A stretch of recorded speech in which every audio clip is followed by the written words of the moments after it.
Most algebra mistakes begin with small misunderstandings in the basics. So let's start by building a strong foundation.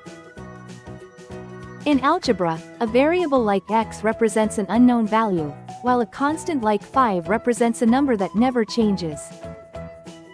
When you multiply a constant and a variable, you create a term. The number in front is the coefficient, and understanding this is essential because every algebraic expression is built from terms. Now that you know what a term is, let's learn how to break expressions into their individual pieces using the separator rule. Only two operations separate terms, plus and minus. These signs tell you where one term ends and the next begins. For example, 5x plus 3y minus 7. Notice that the minus sign belongs to the 7, making it a negative term.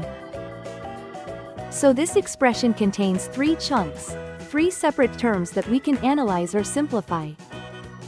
Be careful with multiplication. It often causes mistakes because it acts like a trap. Instead of splitting terms, multiplication behaves like glue. It holds everything tightly together. For example, 8 times xy forms a single term, 8xy. Since there's no plus or minus, this expression is only one term, even though multiple letters are present.